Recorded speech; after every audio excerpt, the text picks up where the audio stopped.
Hello, hello, hello. Welcome to another episode of the GSMC Wrestling Laureate podcast brought to you by the GSMC Sports Network. I'm your host, Eric Rodriguez, here every Monday through Friday here to talk about the greatest thing in the world, professional wrestling. Hope you guys had an amazing Wednesday. Hopefully the week that you guys are having isn't treating you too harshly. Don't you mind that? We have an interesting episode of AEW Dynamite. We have TNA and also Ring of Honor tomorrow night. We also have WWE SmackDown is set to be a good one. Obviously, this is the go home show before WWE takes Jeddah, Saudi Arabia crown jewel. So that should be a must watch. So yeah, hope you guys are doing great. Thank you so much for tuning in to the GSMC Wrestling Laureate podcast brought to you by the GSMC Sports Network. We have a great show for you today, all lined up. Today we have our WWE NXT review. We have our AEW Dynamite preview. Then we're going to talk a little bit about Sami Zayn and his future storyline. Will he turn heel? Which bloodline faction will he join?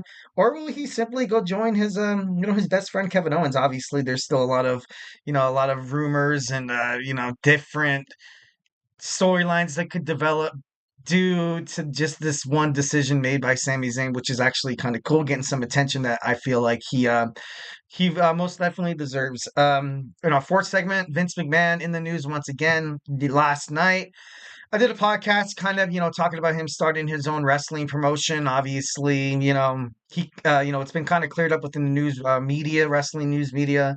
Sorry, there's an app buzzing around me. But I guess there's going to be no similarities to WWE. It's supposed to be like an entertainment thing that can, help develop and produce shows, basically. And I'm not too sure how well that would go, and we're going to talk about that.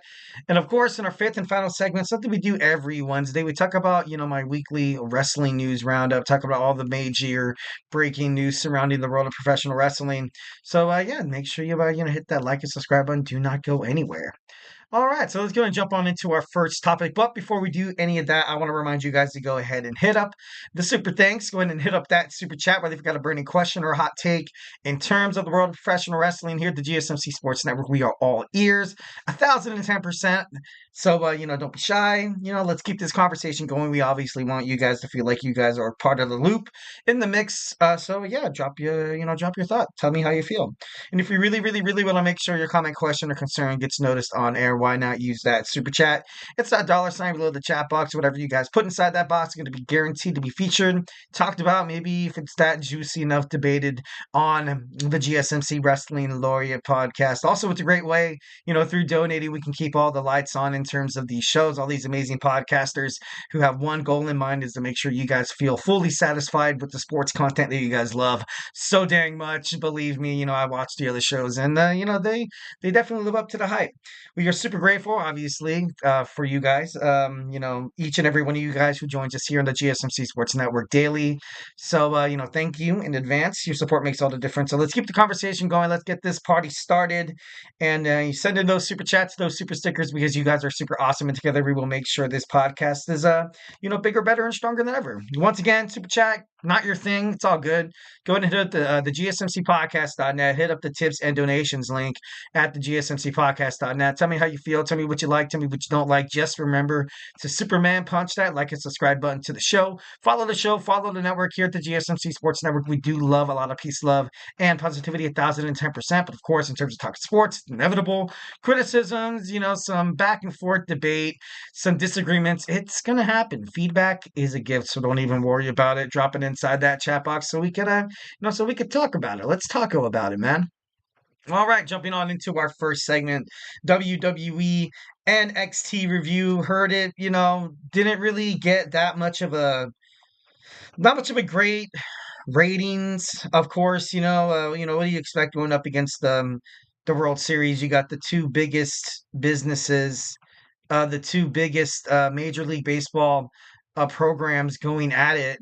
The Yankees and the Dodgers, these guys have so much money. Obviously, the fan bases reach from sea to shining sea. You're either, you have Dodgers fans everywhere. In Montana, you have Yankees fans in South Dakota. It's just because these, the historic success and the historic figures that has been kind of linked to these baseball teams, it's not that easy to kind of stir away. I feel like if you meet baseball fans, I feel like one in every five, maybe one in every five baseball fan is, oh, I like the Dodgers, or hey, I like the Yankees. Maybe I should have jumped on that bandwagon sooner rather than later. I'm an Angels fan, and I believe me, I've had my fair share of broken hearts. But hopefully they get their stuff together. Hopefully they do. I doubt it, but hopefully they do. Damn it, I still doubt it. Just kidding. Moving on. So we're gonna talk about NXT. We were live in the Orlando Performance Center. We had a casket match to kick it off. First ever WWE Women's Casket match. We had Tatum Paxley taking on Wendy Choo. Overall, I thought the match was kind of cool. I did like how it really highlighted how Tatum Paxley could, she could definitely be a future North American Women's Champion, NXT World Women's Champion. Like, I don't want to, get too ahead of myself, but, just that, she shows a lot of signs of being, promising. She's not just that dark gimmick that WWE NXT tosses on their product on the CW to be like, oh, let's just add some weird into this. So it's not like that. She's very gifted inside the ring. Her and Wendy Choo put on a really good match. Wendy Choo has been kind of on a, ever since she made her debut in NXT, all the hype, of her coming back is kind of like this Wyatt figure kind of a, kind of thing. Hasn't really come into fruition. A lot of WWE fans in the universe are, is WWE, they created this storyline and you thought a lot of things were going to come out of it. You saw Rosemary come out of TNA, obviously, in terms of weird and, crazy and dark and ominous. It's kind of equal to her and Wendy Choo. It hasn't really come into play. Maybe this might be a storyline that NXT might want, might want to ditch along the line. But at the end of the day, you had Tatum Paxley win. And to be honest, that was the right thing to do by WWE NXT Creative. I feel like it was the right choice. It was the right choice. And I'm not trying to hate on Wendy Choo. I think she's a very gifted superstar. But of course you can only have one winner. And this casket match, I feel like all in all, it was kind of a win-win for both of these superstars because you knew everybody in the world of wrestling was watching this match because you're watching two women in a casket match. That's something that's kind of taboo, something that's been kind of forbidden in terms of the world of professional wrestling. But this new innovative style, these new ideas that are broadcasting these women and showing how much of a big star they can be in matches like a Hell in a Cell or a casket match or Last Woman Stand. Like, I like it. I think it's great. Whenever something happens like that, definitely puts a smile to my face. You heard from Trick Williams trying to get um, Bubba Ray Dudley on his team to go up against Ethan Page and Rich Holland.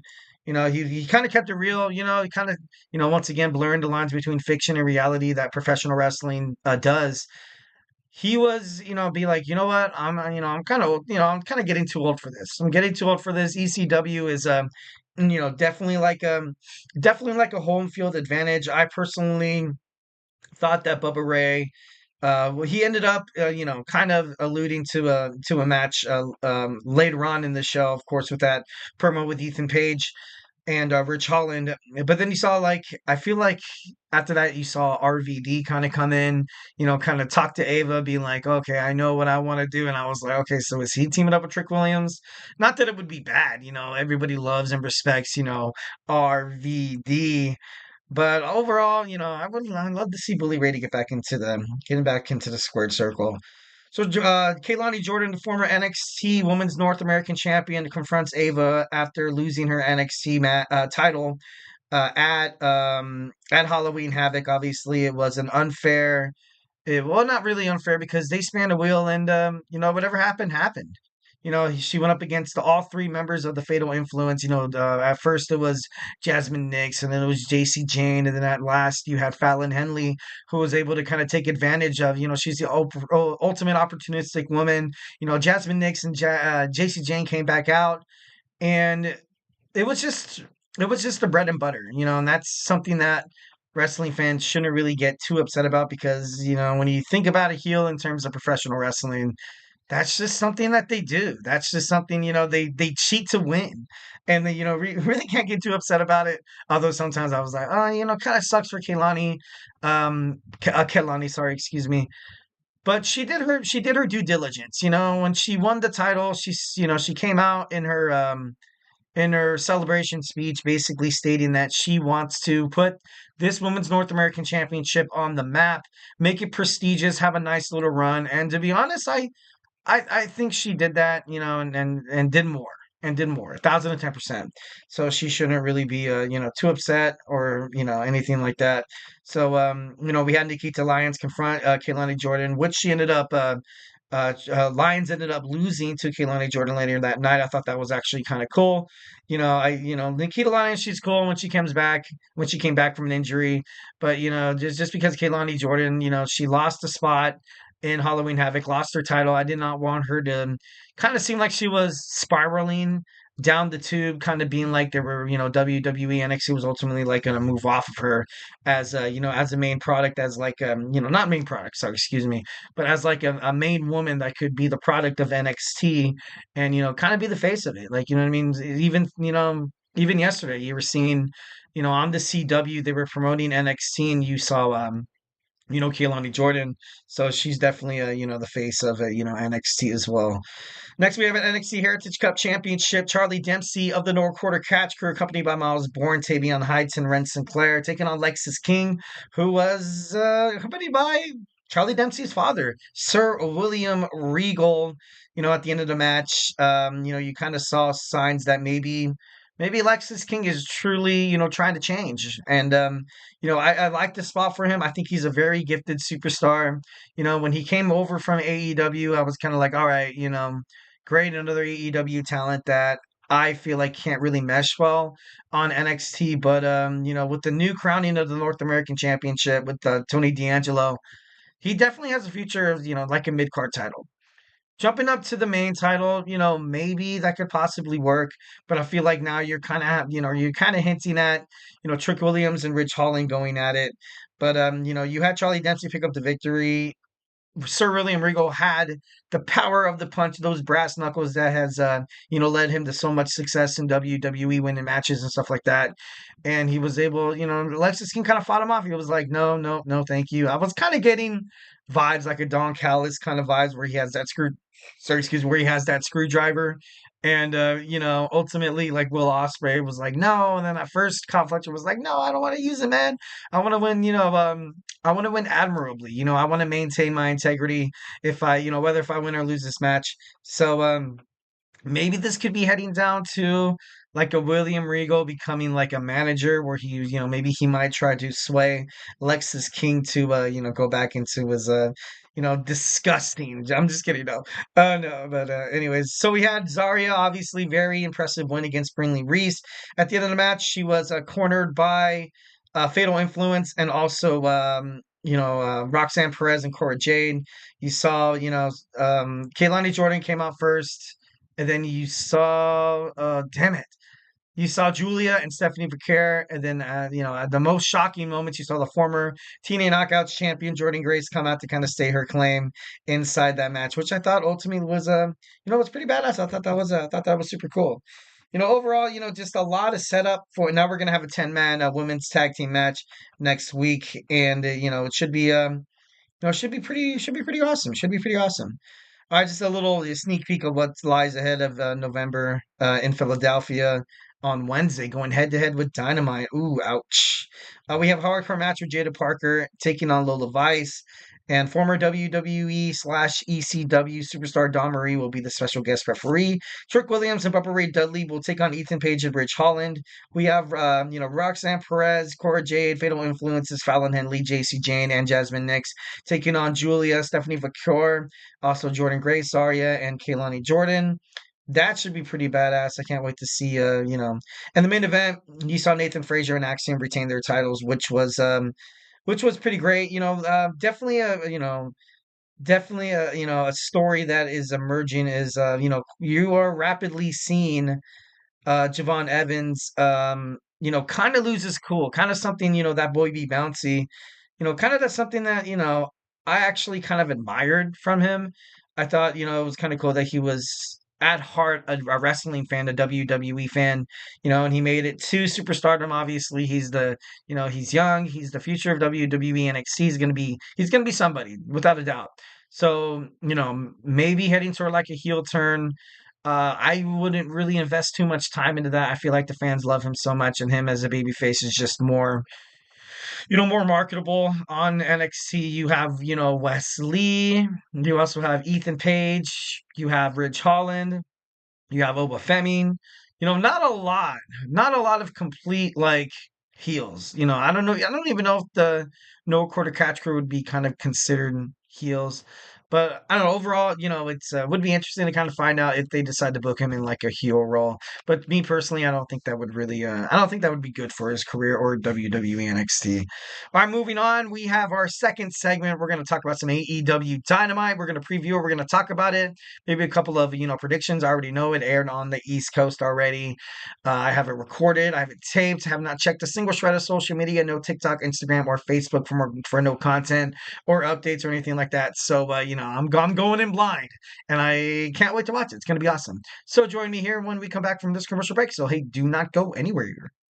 I feel like I'm losing my mind. Is everybody in the world blind?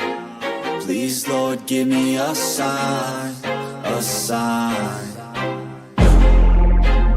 I feel like I'm losing my mind. Is everybody in the world blind? Please, Lord, give me a sign, a sign. I wanna be the greatest. Everybody on the fake shit. I look around and feel like everybody is the fakest. I make this every day and I'm impatient, hoping one day I blow up from the basement. Statement, the top is so vacant. I don't hear shit that I think is amazing. Waiting for my day when I'm playing sold out shows for 1,000 faces. Hey, give me that crown, get in my way and to be put down. It ain't your place, all this my town. If I want that shit, then I'll get it right now. I'm losing it, the noose it fits, some losing shit, a stupid myth. You choose to live or choose to dip, you choose to fight or lose your grip and lose a gift. I feel like I'm losing my mind. Is everybody in the world blind? Please, Lord, give me a sign, a sign. I feel like I'm losing my mind. Is everybody in the world blind?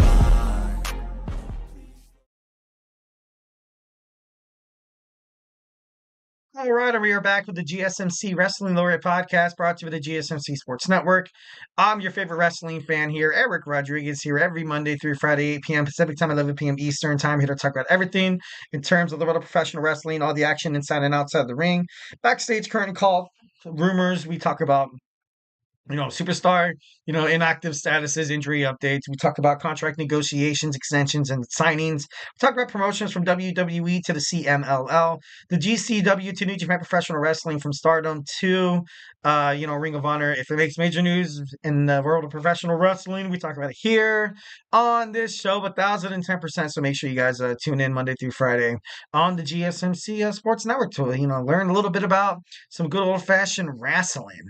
All right, guys, so just kind of reflect on what we talked about real quick. We had our WWE NXT review, and now we're going to talk about some AEW Dynamite. I can't wait. It's going to be awesome.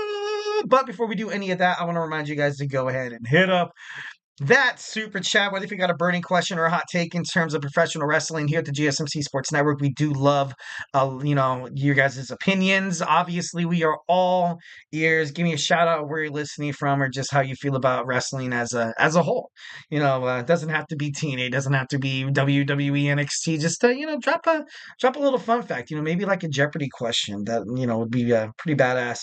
We are all ears, guys. Just remember that. It's nice to keep the conversation lively, making sure that if you guys feel like this is your show just as much as it is, as it is mine, your voice, we want you guys to feel like you're part of the mix. So do not be shy. Do not be shy and drop your thoughts inside that chat. And if we really want to make sure your comment, question, or concern gets noticed, why not use that super chat? It's that $sign there below that chat box. Go ahead and hit it up. Guarantee you whatever you guys put inside there will be talked about. If it's juicy enough, could be debated about, could definitely take the place and be a segment on the show. It's always cool to have a lot of fans engagement. I don't want to be up here just, yelling at the mic for like an hour and a half. or so I definitely love and respect your guys' your opinions 1,010%. So obviously, plus it's a great way to keep the support the channel guys at the GSMC Sports Network. We definitely want to make sure that you guys are fully satisfied in terms of the sports content that you guys love to consume on a daily basis.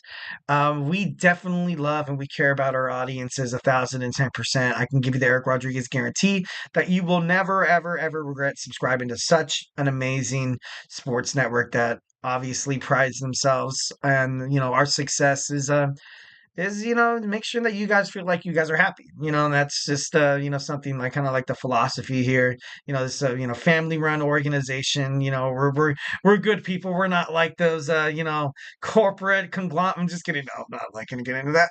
But anyways, we are super grateful for each and every one of you guys who joins us here daily on the GSMC Sports Network. So thank you for your support. It makes all the difference. So let's keep the conversation going. Let's keep this party going. Send in those super chats, those super stickers, because you guys are super awesome. And together we will make sure this podcast is bigger, better, and stronger than ever. Once again, super chat, not your thing. Hit up the tips and donations link at the gsmcpodcast.net. Tell me what you like. Tell me what you don't like. Give me a shout out where you're listening from. Just remember to Superman punch that like and subscribe button to the show. Follow the show. Follow the network here at the GSMC Sports Network. We do love a lot of peace, love, and positivity 1,010%. But of course, in terms of talking sports, it's inevitable. There's going to be some disagreements. There's going to be some fuel to this fire. I'm just kidding. With all due respect, obviously, with all due respect, we definitely love the opinions of the viewers. Definitely love and can't wait to hear what you guys have to say. Feedback is a gift, so don't be shy. Drop however you feel inside that chat, and it's gonna be awesome. It's gonna be awesome. All right, it's Wednesday. You know what that means. AEW Dynamite is live from Wolfstein Center in Cleveland, Ohio. This is the third episode of Dynamite during the 6-week, build toward AEW's full gear, which is taking place in November 23rd, which feels like a month away, but in reality, it's like 2 weeks. I'm just kidding. No, like time is going by. So these holidays are going by so fast, man. I gotta be honest. Taking my kids trick or treating tomorrow. I felt like I just put up the Halloween decorations up yesterday, and I put them up. I think it was the second week of October because I was like, you know what, when's the right time to kind of put up some decorations? And now I'm going to be stuck with that same question, wondering when's the right time to put up some Christmas decorations without seeming, too obnoxious. I know a lot of times some people see Christmas decorations. By all means, some people do have their legitimate reasons why they do not like Christmas. Obviously, I'm not going to get into it. It's not that type of podcast. We're going to talk about wrestling. But, by all means, I'm a huge Christmas guy. I love Christmas. I love the togetherness, family, friends, and just anybody. It's it's kind of cool. But we're here to talk about Dynamite. Can't wait to watch it. It's going to be awesome. We're going to have Shelton Benjamin taking on Swerve Strickland. I can't help but to believe that this has something to do with Bobby Lashley debuting in the AEW. And like I said, I have not watched it. It could have happened, or it could have not happened. I can sound like a complete idiot right now. Swerve Strickland is better than Shelton Benjamin. He's better than Shelton Benjamin. Something has to get to the point where MVP is going to be doing anything, pulling out all the stops to ultimately have this new Hurt Business syndicate, this faction, not look weak. And to be honest, at this point, you can't really afford that because Swerve Strickland was offered to join the Hurt Syndicate, basically crumbled up MVP's business card and threw it right in front of his face and kind of, spat on it on its way down to the ground. It was, he decided to ultimately kind of bet on himself, stay true to, Prince Nana. So I feel like the only way that this could end up in favor of the Hurt Syndicate is if you have Bobby Lashley debut. I've been, talking about a couple of names as well as Powerhouse Hobbs as well joining the fray. He's cleared to compete. He's been recently kind of lingering around AEW Dynamite backstage, so I feel like it's only a matter of time. Maybe he will do it first or, debut and, be on the Hurt Syndicate. But obviously these aren't, my opinions 1,010%. But, I feel like this is going to be a great episode. Fright Night from Dynamite. It's going to be a It's going to be pretty great. And if Swerve Strickland and Bobby Lashley come face to face tonight inside that AEW ring, I got to be honest, they're probably going to hear me screaming like a little girl all the way from Cleveland, Ohio. Me, like, getting so crazy because this is like two big wrestling competitors. Both of them had their little stint in WWE, and it wasn't any of their faults of why it didn't really work out. And both of the superstars were kind of let go earlier because of the pandemic and roster cuts and stuff like that. And then Bobby Lashley was ultimately brought back, but then WWE didn't know how to book him after basically everybody decided to come back and work for WWE after during the unprecedented, dangerous times that was, the COVID-19 pandemic. So then, Bobby Lashley in an interview kind of be like, yeah, it feels like we were the workhorses. Cedric Alexander, Shelton Benjamin, MVP, the Hurt Business. When he was the WWE champion, they were working their arses off. And at the end of the day, the moment other wrestlers decided to be like, all right, now I'm ready to fight again after the pandemic kind of subsided. Obviously, during the day and age of the Thunderdome and the empty arenas, Bobby Lashley found a lot of success inside WWE, and it's just heartbreaking. It's just heartbreaking because I was definitely keen. I was definitely promoting the fact that Bobby Lashley should stay with WWE. I was a WWE fan before I started watching any other wrestling promotion, so obviously I do have some sort of a soft spot, maybe like a biases or something like that. But I love AEW as well. AEW. Like I mentioned it before in a couple of podcasts that I definitely love the way it's a little more edgier. Definitely appeals to like the more or less kind of like the young adults. The seasoned veterans that definitely love themselves some nostalgic WCW feeling, and they're nowhere. Obviously comparing them to WCW is silly and it's a myth, but what Tony Khan has done within the span of AEW's existence has been phenomenal. Has been absolutely, it's been admirable. It's been great. And Tony Khan, he's great with his wrestlers, definitely loves, respects them, do anything for his talent. Talent comes first. Obviously, these guys at the end of the day, they got to watch out for their injuries. They got to spend time with their families whenever they're not on the road. They're on the road. You know, um, they do shows, Collision, Rampage, Dynamite, and some PLEs. So it's not an easy kind of life, and I feel like Tony Khan knows it, and he's like, you know what? At the end of the day, all of us are, this is a job. This is a job, and the best thing about a job is once when you get along with your coworkers, and you kind of look at yourselves in the mirror and kind of know that I was like, you know what? A lot of these people would rather be back home with their families working 9 to 5 jobs. And, maybe, if, they make that much money. It's like, oh yeah, let's go ahead and let's go gun ho and do it. But, I don't know, definitely, that's one of the reasons why I love Tony Khan, the familyness factor of it. The family. It's all about the family. All right, we have a AEW World Tag Team Championship match between Matthew Nicholas Jackson of the Elite taking on Private Party Isaiah Cassidy and Mark Quinn. This should be pretty dope. This should be pretty awesome. And if they lose the match, they must split up forever. Usually when that happens, I feel like with their back against the wall, they'll get the job done. Obviously, they earned another title shot after the Young Bucks defeated them at Wrestle Dream. I feel like it's time for the Young Bucks to drop the titles. I thought they were gonna drop it at Wrestle Dream, just forcing this, not forcing it, but kind of introducing this rematch, but kind of running it back. I feel like this is definitely going to wind up in favor of Private Party. They've been around AEW since like the very beginning. If anybody decides to take the tag team like division into new heights, it's got to be Private Party because right now, Matthew Nicholas Jackson, I got to be honest, they kind of dug themselves in this hole with this absolutely dog crap of a storyline that was the Elite. Getting Kaz Okada, getting Jack Perry, like it just doesn't fit. And you don't really see these guys together that much anymore on screen. And it's kind of like a storyline that's been kind of being brushed under the rug, and a lot of people assume that AEW wrestling fans kind of just like forgot about it. They don't really care. I do kind of care because you didn't see like a conclusion to this group. You know what I mean? Like kind of like the reason why WCW writing was was kind of into garbage. As one week, this and this and that could be going on.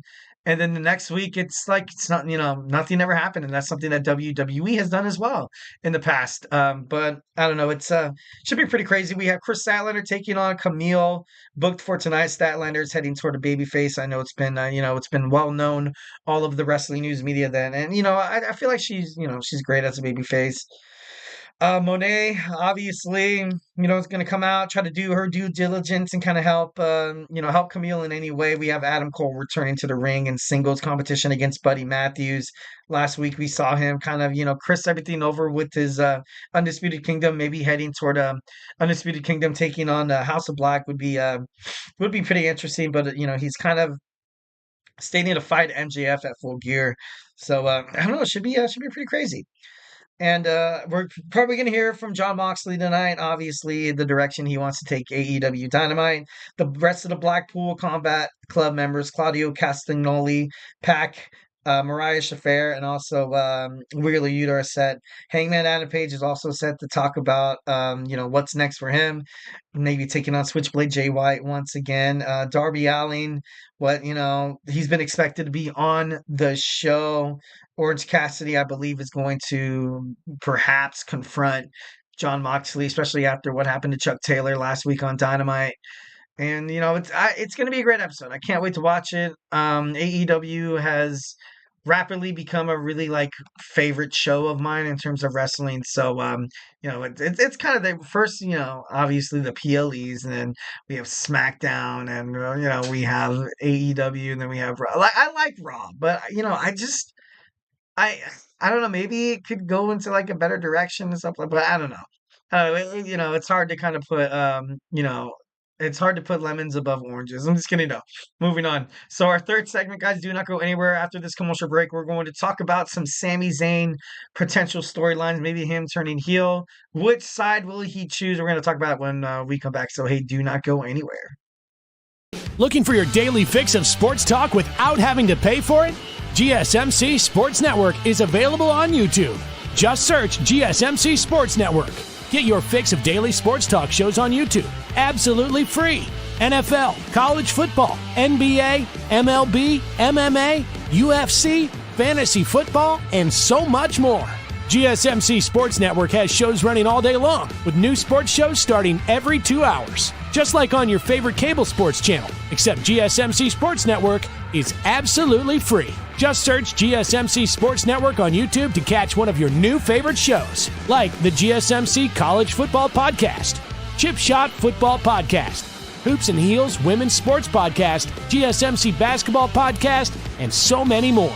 Check it out for yourself. GSMC Sports Network, now available on YouTube absolutely free. Search GSMC Sports Network on YouTube right now.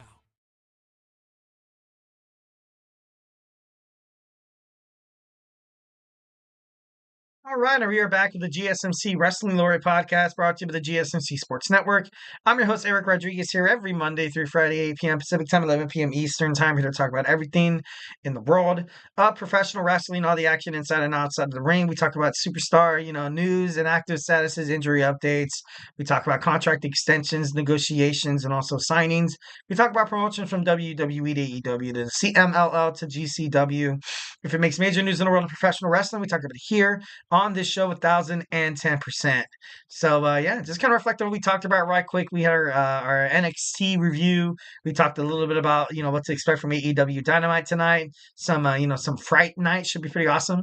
And without further ado, we're going to jump on into our third segment. We're going to talk about Sami Zayn's next storyline. Obviously, before we get started with any of that, I want to remind you guys to go ahead and hit up that super thanks right there. Hit up the super chat. It's that dollar sign below the chat box. Whatever you guys put in there, it's going to be featured on this show. Whether if you got a burning question or a hot take in terms of professional wrestling here at the GSMC Sports Network, we are all ears 1010%. So don't be shy. Drop your thoughts inside that chat. Plus, it's a great way to support our channel. It helps us keep the lights on in terms of, keeping these amazing podcasters doing what they're passionate about. It's talking sports, making sure that you guys feel like your love for sports content is being consumed at an amazing, healthy matter. That's what we're here for, 1010%. We are super grateful for each and every one of you guys who joins us here daily on our GSMC Sports Network. So thank you in advance. You guys are so amazing. We owe you guys everything. So let's get this party going. Send in those super chats, those super stickers, because you guys are super awesome. And together we will make sure this show is bigger, better, and stronger than ever. Once again, if the super chat not your thing, it's all good. Go ahead and hit up the GSMCpodcast.net, the tips and donations link. Tell me how you feel. Tell me what you like. Tell me what you don't like. Just remember to Superman punch that like and subscribe button to the show. Follow the show, follow the network here at the GSMC Sports Network. We do love a lot of peace, love, and positivity 1,010%. Of course, sometimes in terms of talking sports, there's disagreements, there's criticisms.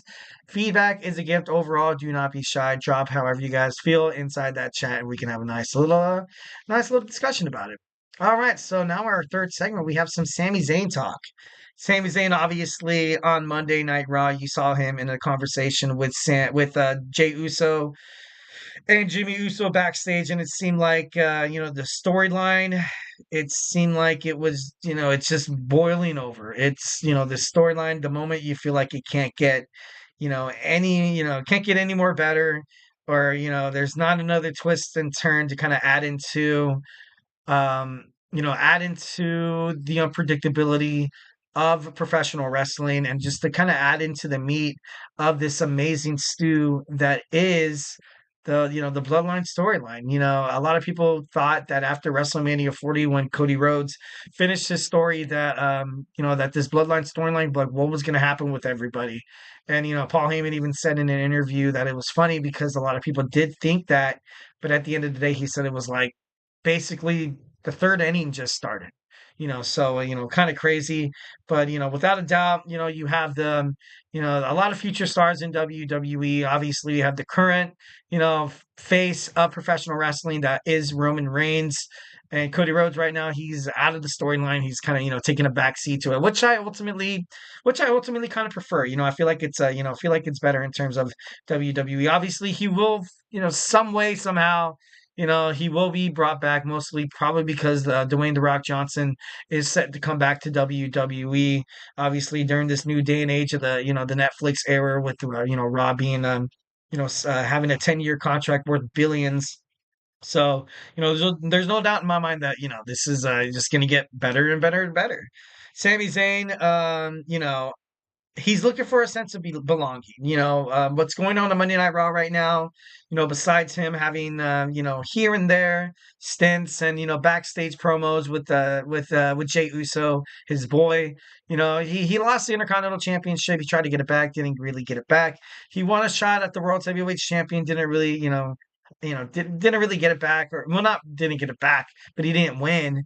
And now you have him just kind of floating around Monday Night Raw as, kind of like that lovable hero that doesn't really have a sense of belonging. Doesn't really seem like this character has a storyline. And then all of a sudden, after this, this new blooming amazingness that is the Bloodline storyline, and you have the OG Bloodline taking on the new Bloodline. On after WWE SmackDown went off the air on Friday, you had Jimmy, Jay, and Roman. Put "We the Ones" inside the ring, which was actually pretty badass. I love that. That was super cool. But I don't know. The question is, where does Sami Zayn fit inside this? And being brutally honest, I don't like him as a heel. Like he did it for quite some time.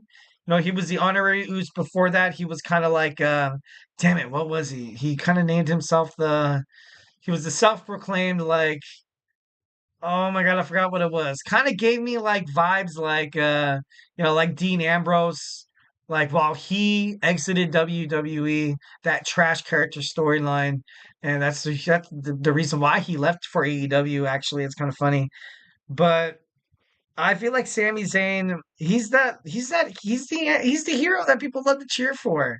He's that guy that you can put up against absolutely anybody. You can sell, posters and stuff like that, and it's gonna sell. He's gonna sell pay-per-views. He's gonna sell PLEs. He's gonna help people subscribe to Peacock. But overall, I feel like Sami Zayn needs a direction. Recently you've seen Solo Sikoa take to social media on Wednesday, sharing a nostalgic video, and with the quote unquote words "my dog," so maybe something could happen where you kind of have Sami Zayn being stuck in the middle where he ultimately wants to be there for Jay, only Jay. Jimmy Roman, he's not a huge fan of. And it's just kind of crazy because the last time you saw Sami Zayn being assimilated in this bloodline storyline, he was kind of stuck in between members as well. So now it's just gonna be it's gonna be super funny how Roman Reigns is probably going to be like, we need you, Sammy, we need you, and then just in the back of Sammy's mind, how he's like, you know what? I know what these people are capable of. Kevin Owens was telling me the whole time that these guys are going to stab you in the back when they have a chance, and that's exactly what happened. It was crazy. So, Sami Zayn being faced with a lot of decisions to kind of make, but the person who has the most decisions is probably the character that, the writer that is, that's going to be responsible for writing for Sami Zayn or the group of writers. So it should be pretty interesting. Maybe they could be heading toward a toxic relationship between Solo Sikoa and Sami Zayn. I don't know how Sammy is in terms of how much he respect Solo. It wasn't really Solo pulling the strings behind, Sami Zayn being excommunicated from the original Bloodline storyline. But I don't know. It could be crazy. It could be an absolute curveball in this Bloodline storyline. But I just hope Sami Zayn doesn't turn heel. And of course, when you expect him maybe to kind of be a part of the new young bloodline, like you have Tamatanga Tangaloa, Jacob Fatu, then you have Solo Sikoa, and with opening up, having open arms with Sammy. He's like, you know what, my dog, you can definitely join us. I consider you a brother. I consider you family. And Jey Uso, told Sami Zayn in front of his face on Monday Night Raw that, dude, you're not family, Us. So, I don't know where those words really resonated with Sami Zayn. I got to be honest, I would feel a little hurt. I would definitely feel a little hurt, 1,010%. This guy that, after everything went down with the bloodline, he was watching his back, and Monday Night Raw, he had Jey Uso had a huge target on the back of his neck, basically because of all the BS and all the absolute carnage that him and the bloodline caused a lot of people, like Roman, Jimmy, like what I mean. It's like one of those things where Sami Zayn wants people to feel like, or he wants he kind of has this storyline role that is kind of that kind of connects to like what Kevin Owens was saying, how these people, they need to be held accountable. They just can't do effed up crap to everybody. And then, the moment Roman turns babyface, all of a sudden, now it's water under the bridge. It's water under the bridge.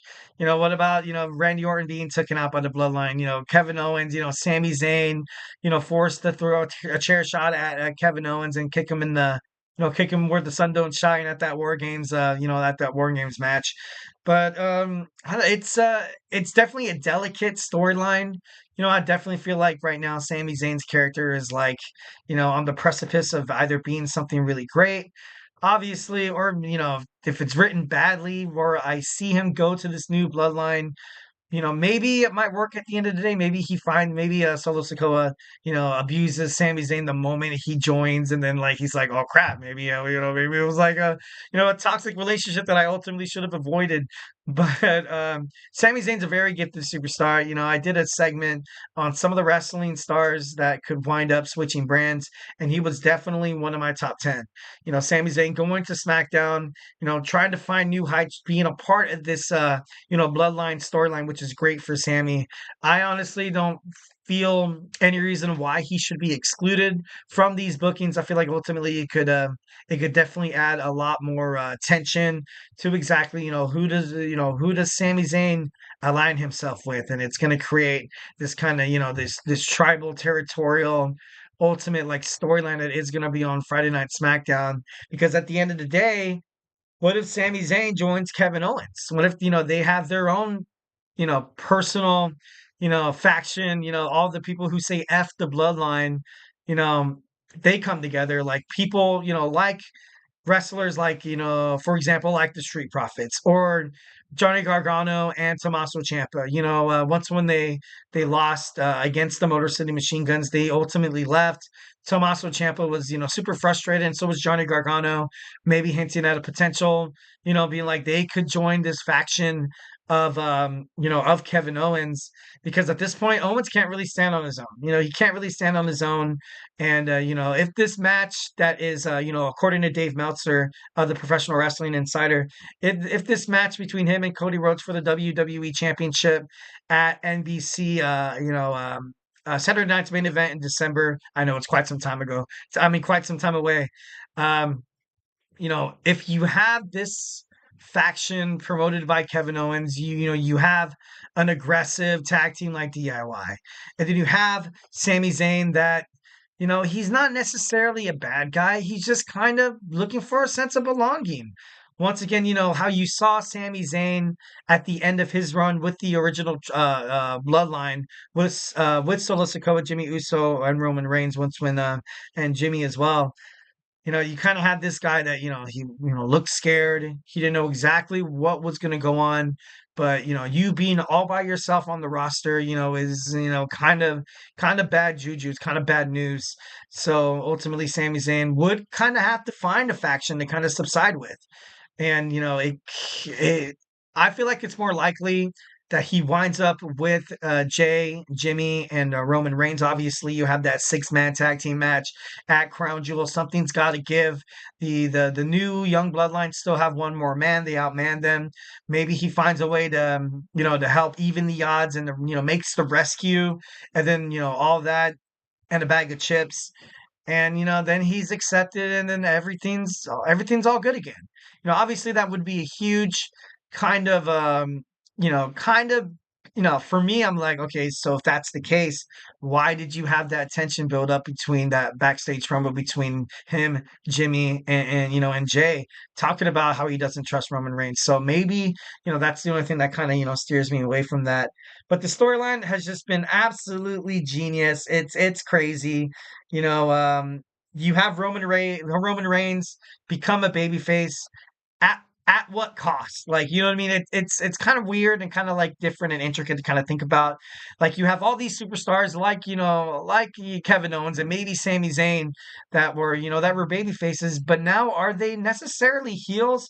Or did Roman Reigns during his reigning championship as a heel, his long run, is it like leaving wrestlers to kind of be like, look, man, I'm not trying to hate on Roman Reigns, because everybody right now in the fans, everybody in the stadium is chanting his name. So people are like, all right, this person is against the bloodline. This person's against the OTC, Jimmy and Jay. And that's something that Jey Uso ultimately had to accept the responsibility of, was, all right, now I'm going to associate my name with, this guy who, screwed so many people over, and my brother who tried to screw me over. And, we fought at WrestleMania. For Sami Zayn, he was like, dude, how could you go back to that? How could you just agree to be with these people? He's just trying to stick up for his friend, and once again, where you kind of have a friend stuck in the middle, like Cody Rhodes he was in the middle. Then he had to team up with Roman Reigns.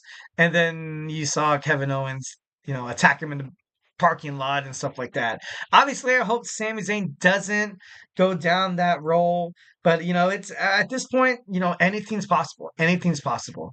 Now at this point, you're kind of guilty by association, because Roman Reigns is hated, absolutely hated by everybody on the Raw roster.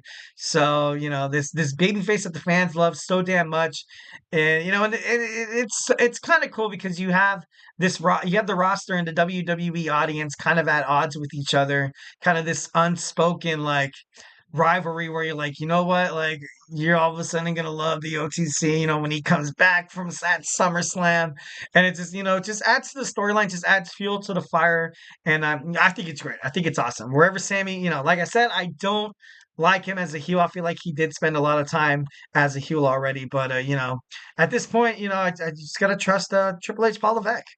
All right, guys, so hey, do not go anywhere. We're going to jump on into our fourth segment. We got former WWE employees join Vince McMahon in his new business venture. So hey, do not go anywhere.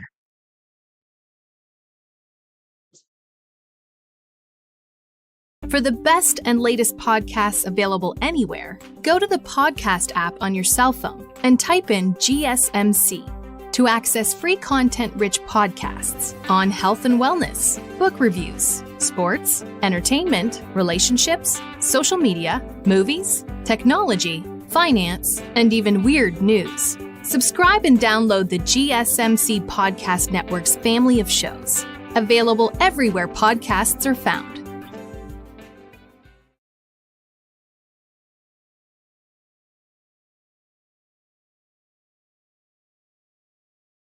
All right, we are back with the GSMC Wrestling Laureate podcast brought to you by the GSMC Sports Network. I'm your host, Eric Rodriguez, here every Monday through Friday, 8 p.m. Pacific Time, 11 p.m. Eastern Time, here to talk about everything in the world of professional wrestling. Obviously, just got the notification on my phone. Congratulations to the Los Angeles Dodgers of winning the World Series. Congratulations to Mookie Betts. Congratulations to Freddie Freeman. Congratulations to that backstabbing. I'm just kidding. No, congratulations to Shohei Ohtani, dude. You ultimately had to lead the Angels to make a name for yourself. So definitely got to, love and respect my man Shohei. So, congratulations. It would have been awesome if we could have, enjoyed some of that glory there. But, as an Angels fan, the heartbreak continues. And those who wear the blue, congratulations here in LA. I'm from Southern California. I'm hearing fireworks outside my door right now. So, a lot of Dodgers fans are happy, obviously, taking down the New York Yankees, who are beloved as well. So, congratulations to the New York Yankees as well. They had a hell of a season. Obviously, I feel like the Yankees are definitely one of the most talented ball clubs in the whole entire world. And I don't know why this ultimately kind of compares, and I'll get back to wrestling. I'll keep this brief. Kind of reminds me of, kind of like the Dallas Cowboys of the NFL. You have all this talent, all these big names like CeeDee Lamb, like Micah Parsons, like when you had Amari Cooper there, and back when it was Tony Romo, you had, Terrell Owens, you had Des Bryant, Miles Austin, you had Jason Witten, you had, Marion Barber. You had all these amazing big names that you could have definitely went on a Super Bowl run with. Obviously, they were in the day and age of Tom Brady. So, and now they're in the day and age of some Patrick Mahomes. So, hell of a season. Congratulations to the Los Angeles Dodgers. All right, guys, just going to reflect on what we talked about right quick. We talked about our WWE NXT review. We talked about some AEW Dynamite. Then we talked about Sami Zayn, his future storylines. And now we're going to talk about some former WWE employees. Decided to join Vince McMahon in his recent business venture. Sorry, I don't know why I wanted to say adventure so damn bad. I don't know why. It seems like, little kid stuff, but I don't know. Maybe it is. I'm just kidding. Moving on. January 25th of this year, former WWE employee Janelle Grants files a lawsuit against Vince McMahon, John Laurinaitis, and the WWE alleging sexual abuse, sexual trafficking, and basic verbal abuse as well. In 2022, Vince McMahon paid around $12 million in hush money to 4 women. Obviously, the next day, January 26th, you saw Vince McMahon resign any and all duties from TKO and the WWE. PW Insider reports that Vince McMahon is looking to start a new entertainment company. Professional wrestling is out of the door as of right now. Struggling wrestling, independent wrestling circuits. Recently, you've seen not Vince McMahon, Triple H, Paul Levesque, come out in terms of social media saying that WWE is now going to actually kind of replace what was exactly what was NXT before it became its new, entity on its own right now. Now it's going to start reaching out to a lot of independent professional wrestlers that one day dreams of being a WWE superstar, kind of extending their hand out there, not really kind of having any business, negotiations or any agreements or handshakes, anything yet. But this could definitely be a way for Vince McMahon to kind of edge his way into this. He could definitely, the NWA right now is faltering. The NWA, ever since they lost that agreement with the CW moved on and decided to go with WWE NXT, more of a family show. And the only blame you had to give was to the NWA writers, the National Wrestling Alliance, who had this booking or this spot on television on the CW network where you saw one of the NWA superstars, wrestlers, go out to the crowd and do a quote unquote doing drugs, a controlled substance with the fans, and it's which is silly. The CW was like, no, you know what? No, thank you. I'm good. So, Vince McMahon could try to find his way to get his grubby little paws on it. But, anything could happen. Got a chat from my man, Anthony Mazzano. What's up, my man? Hope you had a great Wednesday. What are your thoughts on the VID program? That do you think that it's just an upgraded version of NXT? Uh, line in next, I think NXT, yeah, and what they have now, and I think that's exactly 1,010% correct. A couple of months ago, when you had this announcement of NXT going on to the CW, and I I like it. You've seen a lot of success in what NXT is doing right now with their collaboration with TNA. And, you're getting a lot of these interesting styles of wrestling. Of course, you're acquiring big names like Zaria. You're having Jordan Grace come every now and then. You have Julia. You have Stephanie Vaquer. If you look and pay attention to their matches, it's a whole different style of wrestling. The way they control the tempo inside the squared circle is it's super cool. That's something that a lot of wrestling fans and a lot of women in in WWE, in NXT, that are kind of like, all right, gotta kind of ultimately take this one at a time. That's something, the reason why Shawn Michaels isn't adding Julia or Stephanie Vaquer to be in any main event spot to challenge or to be an NXT champion or an NXT Women's North American champion. You kind of have these unwritten rules in wrestling. You have to have chemistry with your fellow wrestler. And obviously that's not a knock against Vaquer and Julia based on language barriers. It's just it's just going to take time. And I feel like in time they are going to be a huge face inside WWE, and it's just it opens the door to all these amazing wrestling superstars that could definitely find a way to make their scene onto WWE. Joking around, I honestly think the entertainment company that Vince is reported at might be getting involved in might be an adult entertainment, opening up a film company there. Maybe that could work. I do love that. That was actually kind of funny. It's set to be, it's set to kind of ground its headquarters in Los Angeles. That's what I read. And obviously, Silicon Valley. I'm just kidding. No, not moving, and not saying too much about that. But that's kind of funny. So do you think NXT becomes a purely third show now, and WWE creates another developmental show that is going to be on YouTube exclusively or on Netflix? On the Netflix, I never thought of that idea, but that could be money. That could be money, and especially on YouTube, you have WWE Speed on X. I honestly don't know how long that is going to last. I watched it when it first came out, and I didn't really like it, being honest to you. Especially when you saw. I felt like that show was ultimately created to kind of keep Ricochet afloat in WWE. And then when he lost the title, it was like, all right, now who's gonna win it? And you have people like Bronson Reed fighting and stuff like that. Like, you're like, dude, like, why this is kind of like supposed to take the place of like cruiserweight title, like 215 Live. But I could see NXT like a level up coming to perhaps like a Netflix. That would be ultimately badass.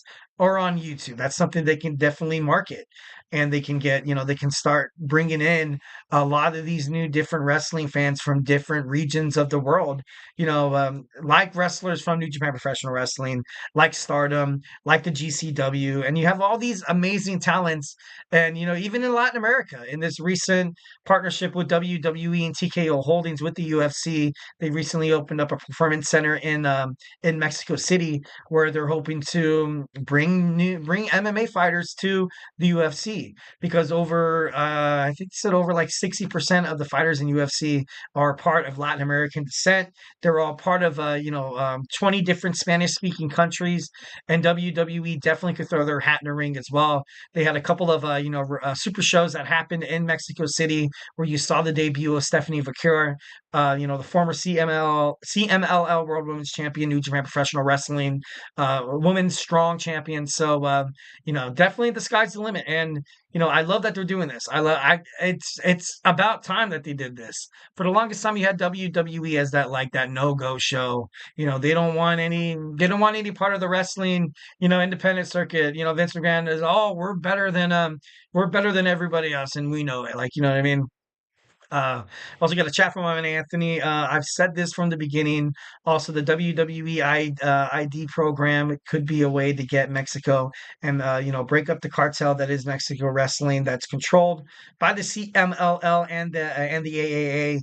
I think in the past podcast, I think you actually, schooled me on a couple of CMLL facts. I check tabs on it here and there. Obviously, I feel like you probably, your area of expertise more than mine. But that's crazy if it's ran by the cartel. That's insane. If that's the case, then maybe something definitely has to change. Like, it's owned right now. It was recently accumulated by Tony Khan. I don't know if anything kind of funny is happening there, but it would be they'd be crazy. Do you feel people are over exaggerating by panicking? They feel that this is going to be a territory situation all over again with the WWE ID program. With the territories, you know, I'm perhaps because I know that's how the NWA had so much of their success in the past. When I say the past, probably like in the 80s and stuff like that. And it was eventually, kind of, not taken over, but it was purged by Vince McMahon of their talent. But overreacting, possibly. And panicking could definitely be a great way to put it. I think you misunderstood what I meant when I said cartels. I'm saying the wrestling business is run by two companies in Mexico. Oh my God, I was gonna say, I was like, dude, at the same time, I was like, dude, that's dangerous. But a wrestling company ran by like Mexico cartels, you'd be like, damn, that could be interesting. I'm just kidding, no, but I don't know. It would be that would have been pretty interesting. But ran by the two companies. That's you know, right now with professional wrestling and with the new day and age of digital, media, I feel like it'd be cool to kind of just have something different. And I did manage to kind of watch a lot of I think I watched the New Japan Professional Wrestling. I watched highlights a couple weeks ago when I was doing their damn it, what was it? King of Wrestling I think it was King of Wrestling. And there was a couple of stars that were, very prominent within the world of CMLL. And I was like, dude, that's, I think they do great inside the ring. And I don't know, I think it's kind of cool how they kicked open that forbidden door that WWE has, closed so much. Obviously, you got to give credit to Triple H, Paul Levesque of, breaking down barriers and be like, you know what, it's time for a change. It's time for a change. Obviously, like I said before, this new partnership with TKO Holdings, Dana White, the president of the UFC, I feel like he kind of goes out there and he's like, you know what, I don't give a rat's ass of where any of these guys come from. If you go inside the octagon and if you put on a good show and if you're a great fighter and if you could be a champion, we want you on this promotion. I feel like right now WWE has, kind of assumed a lot of a mentality in terms of, the UFC and stuff like that. I'm still saying that this is. I'm sticking to my guns. I think they're slowly setting up Darby for heel turn. Oh, we got a first spoiler of the night. Awesome. Oh my God, I'm interested to find out how that Dynamite went. I can't wait to see it. Anthony Mazzano also says, but he feels Tony doesn't believe in him to be the face of the company and the champion. Maybe creating this. You know, I that storyline maybe could possibly, come in fruition. I feels like Tony took his title. I agree. Like John Moxley all of a sudden was like, "All right, I want to challenge Brian Danielson," and Brian Danielson was like, "Yeah, I kind of have to go and get neck surgery, and the only person I really want to drop my title to is the Mox." And he was like, "All right, done and done." So maybe perhaps we could have we could have Darby Allin turn heel. It'd be pretty awesome. It'd be pretty cool. Like, I'm not against it. I definitely feel like his character is, obviously mostly known as like, babyface, but he kind of has this dark like glow to him, where he kind of has his demons, and then sometimes his demons can overall, kind of override his, his contention and his ultimately his, damn it, what am I trying to say, his aspirations, and kind of be like, kind of be that devil on his left shoulder, and be like, hey, if you do this and that and the other, you'll get the respect, you'll be the face, you also earn another title shot. So I definitely think that storyline would be it'd be worth the darn to kind of give it a shot. All right, moving on for the rest of this segment. Gotta, totally speed this up. He said it's going to be PW Insider reports McMahon is looking to start a new entertainment. The Entertainment Hub company, financially, backing and developing, producing film and TV shows. Hopefully not in the adult film industry, although that would be, kind of be like, not really surprised. But there's no plans of launching anything close to the WWE. They're focusing on fiction and non-fiction projects. Several WWE alumni have already, been confirmed to have been working with Vince McMahon, getting this company started, helping it, get afloat. Of course, once when the legal issues, if ever, are kind of resolved. Right now, it is on hold by the U.S. Department of Justice. Former WWE CEO Brad Bloom, Kristen Paltry, also Janelle Grant's representative Kenda Barkoff Lamy had this to say. She said, and I quote, both on and off the camera, Vince McMahon has built a reputation of violent outbursts, sexual deviances, manipulation, and abuse. No, anyone who cares about these victims should definitely not, kind of subside and, join business with this absolute monster. I don't know. It's, it's not really, he must be made accountable for. I agree. I agree 1,010%. Obviously, the allegations and stuff like that. Vince McMahon has had a long reputation of exactly what, what this, what what Janelle Grant's representative was saying. So it's not really, that far-fetched, or not really like slander, because it's like, all right, all of it seems like it's kind of like, all the writings on the wall. But I don't know, it's a delicate situation, obviously, in terms of, especially speaking about it on the podcast. Definitely wanted to ultimately kind of float around the possibility of him, being in charge of an entertainment conglomeration. A lot of, outside perspectives, who exactly will join this company is, it's gonna be thrown up tonight. It's gonna be thrown up, not tonight. It's gonna be thrown up, within the next couple of months. What's gonna happen with these allegations? Is Vince McMahon gonna be acquitted? Is he gonna be found guilty? Obviously, can't really, say anything like that. It's just going to be interesting to find out if he tries to find his way back into the wrestling world once again, or link up with a couple of wrestlers that ultimately still, that still love him back, Vince McMahon. Like, for example, like Brock Lesnar, and he's a Brock Lesnar, he's a Vince McMahon guy, but it should be, should be interesting to find out, moving forward. All right, guys, rapidly running out of time like always. Going to try to finish us off with our Wednesdays weekly wrestling news. So grab your favorite snack, grab your favorite ice cold beverage, and join me here after this commercial break. So, hey, do not go anywhere.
All right, and welcome back to the GSMC Wrestling Laureate podcast brought to you by the GSMC Sports Network.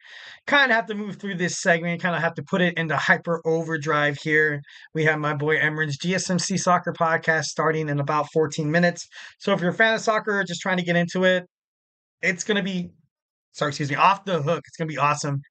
So make sure you guys stay tuned for that. Do not change that dial. Do not touch that mouse. Do not touch your laptop. So now let's talk about our Wednesday's weekly wrestling news. But of course, before that, we have another chat by my man Anthony Mazzano. No, I'm not saying it happens tonight. This is a slow burn situation of Darby turning bad because he feels underappreciated, and that's probably the best booking you could do with this Darby Allin character right now. Because right now he kind of you don't really know what to do with him in this slow burn. And the moment that you can, you let this tension, you let this animosity boil up, and for Darby, because that was the main reason why he was kind of feuding with Brody King and his match at Wrestling Dream. He was like, "I'm the face of AEW," and you got jealous. And I got to be honest, when I saw that promo, I was kind of thinking to myself, I was like, "Dude, is he really the face of AEW?" He's definitely a new flavor in terms of what to watch and how to watch Dynamite, Collision, and Rampage, but is he really like the face of it though? Like I don't know. I thought ultimately that I was like, that's maybe could possibly be foreshadowing to a storyline like where he feels underappreciated. Obviously, John Moxley did get that match from Tony Khan about him putting his title on the line, but Darby Allin, he's a badass, man. So it would be interesting to find out what's going to happen with his character next. All right, weekly Wednesday wrestling news. Rhea Ripley is out for an undisclosed amount of time. Her orbital socket, her right eye, is fractured, and real injury issues. Maybe this could possibly be her, her elbow, acting up again. Obviously playing kayfabe to the Liv Morgan and Raquel Rodriguez, attack. And right now on Monday Night Raw, it kind of seems ultimately that Rhea Ripley is, just floating around the Raw roster in the women's division until she gets her title back. So this could possibly be a way for Liv Morgan to open up new rivalries, to kind of have somebody like Io Sky maybe challenge her, kind of somebody like Lyra Valkyria, because if Rhea Ripley was still in the picture, you kind of would have to ultimately overstep and kind of, step over Rhea Ripley, where in fact Rhea Ripley is probably one of the best wrestlers in the women's division, so dominant. She's not really that easy to be like, oh, we're gonna have someone lose to we're gonna have Rhea Ripley lose to this and that and the other. You kind of be like, have you seen Rhea Ripley? Have you seen her reaction from the fans? We have to have outside interference. We just have to. We have to. And this kind of ultimately eliminates it. And trying to promote a lot of this could definitely be opening up the window for returns from Asuka, also returns from Alexa Bliss. Taking on Liv Morgan, that would be a pretty badass match. And I just feel like it's at this point, Rhea Ripley, the moment she challenges for the title again, which I don't think is going to happen. I gotta be honest, I don't really see anybody winning the women's Royal Rumble besides Rhea Ripley. Like, of course, maybe there might be a couple of wild card. Obviously, if you guys in the chat have a couple of suggestions of who could win the women's Royal Rumble, make sure you let me know. Or maybe that's when Becky comes back. She could become a 2-time Royal Rumble winner. Maybe. I don't know. I'm not too sure about that, actually. I definitely don't want Charlotte Flair to win. Definitely don't want her to win. That'd suck. Uh, maybe somebody from NXT that's making their way on the Raw roster, SmackDown roster. Maybe something absolutely taboo and forbidden, where you had Jordynne Grace win the Women's Royal Rumble would be pretty interesting. But I don't know. Should be pretty crazy. Should be pretty crazy. All right, so sorry, excuse me. Our next news story, we have Liv Morgan inks a new contract, confirms that her WWE contract on an episode and a podcast of The Impulsive with Logan Paul. She's recently signed a 5-year deal with WWE, so congratulations, obviously throwing flowers to Liv Morgan. Obviously, not too familiar, but Liv Morgan was she was approached and she kind of talked to a WWE executive when they found themselves at a Hooters and where she was actually working, which was kind of crazy. But she ultimately felt like her working there kind of opened up her personality a little bit, kind of got her to kind of train on the side, kind of being that the total package and stuff like that. Like what I mean, just because you're working a restaurant job doesn't necessarily mean you're going to have to be there for the rest of your life. So Liv Morgan obviously she made herself a WWE superstar, so that's definitely admirable. That's super cool. Obviously, like I'm not too sure. Like I don't hate Liv Morgan. I don't. I'm just not really that hot on her. I think she's better a championship chaser than she is a championship title holder. Because the only reason why you've seen her, win matches is because of cheating. Kind of reminds me of like once when Kevin Owens had his Universal Championship run, where ultimately, yeah, dude, you had the biggest prize in the sports entertainment industry. Congratulations. But at the same time, you were just losing credibility.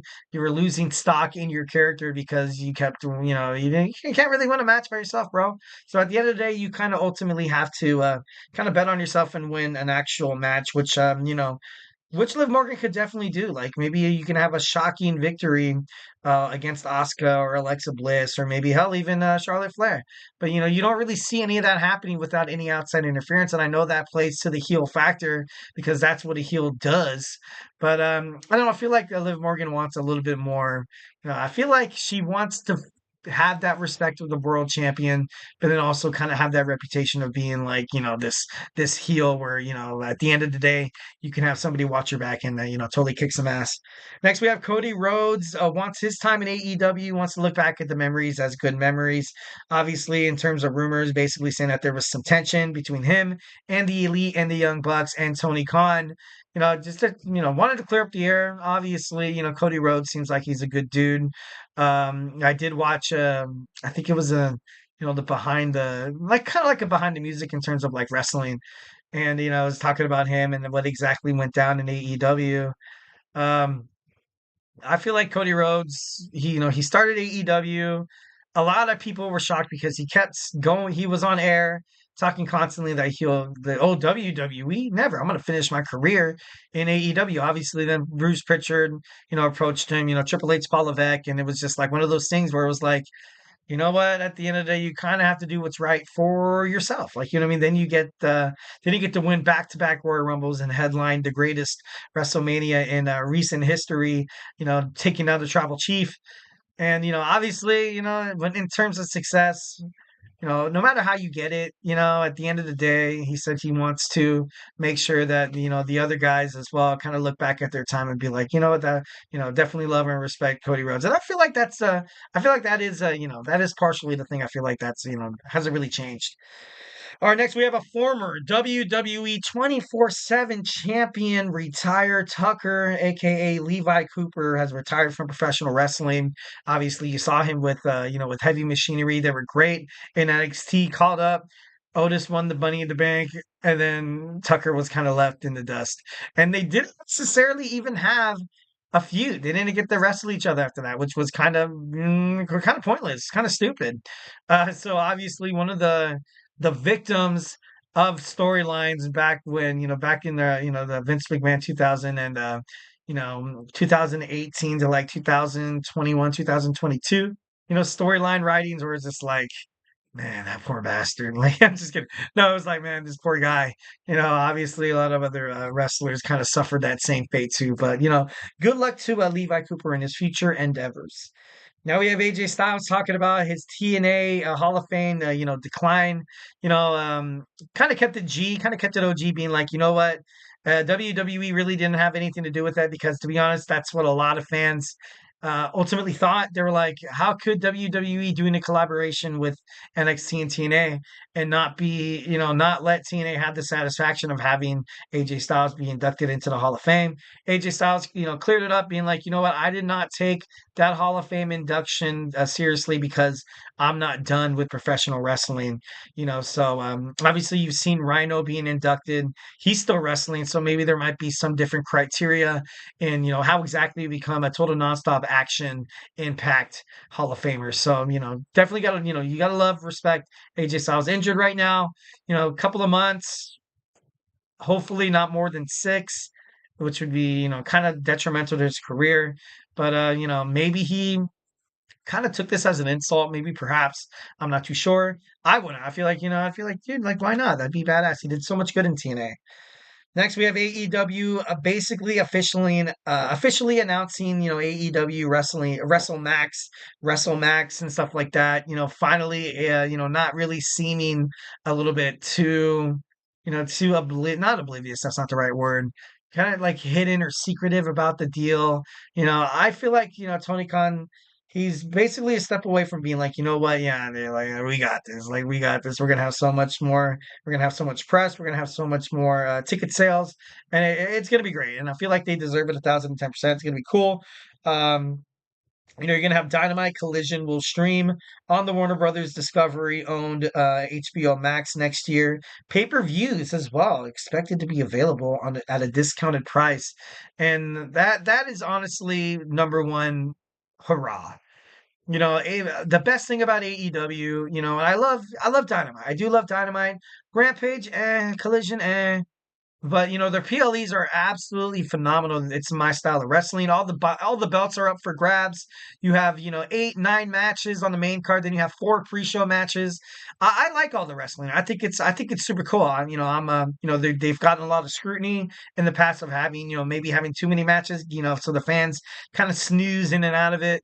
But I like it. I think it's great. And every single PLE they have, they have an amazing main event lined up. And the major problem that was, the PLEs was, spending like $50 on YouTube or Bleacher Report. Like, you know what I mean? It'd be nice to kind of have like a Peacock subscription where you can watch WWE Crown Jewel, so now you're going to get that, hopefully that same treatment or environment that Tony Khan is ultimately looking to bestow on having a lot more fans come closer to AEW by ultimately, signing up to this streaming service that is Max. So it can only do great things, and it is going to do great things. It's going to be great for them. So definitely love and respect. Definitely love that. It's super cool. Kenny Omega is set to appear at New Japan Professional Wrestling Power Struggle. He got to a career, an injury where he was like, I don't know where my career is going to go about this. A lot of people actually, they kind of, they died, by in the wrestling ring, or after kind of having this. Having this disease, or having this medical operation or medical dispute or whatever. And now he's coming back to the square circle. He's training, which is cool because Kenny Omega is one of the most respected wrestlers, and he's an international wrestling sensation. Randy Orton reveals the mostly unlikely is the playlist when he works out. He said he loves it when women rappers are just pounding his ear when he's doing reps. He's talking about Cardi B. He's talking about Nicki Minaj. He was also talking about Sexy Red.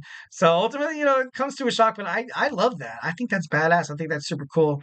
The Legend Killer is also the doctor of thugonomics. I'm just kidding. No. But anyways, hopefully you guys enjoyed my show. Thank you guys so much. Got to wrap this up real quick. Emerald Soccer Podcast is starting in 1 minute, so get ready for that. Thank you so much for tuning in to the GSMC Wrestling Laureate Podcast, brought to you by the GSMC Sports Network. Follow us on Twitter /X, Instagram, TikTok, and Facebook for more content and updates. And like I said, if I have not made you a wrestling fan by now, we have all these other amazing podcasts that you guys should check out. Once again, hope you guys had an amazing, beautiful Wednesday. Enjoy your Thursday. I'll see you tomorrow night. Stay beautiful, but most importantly, love you.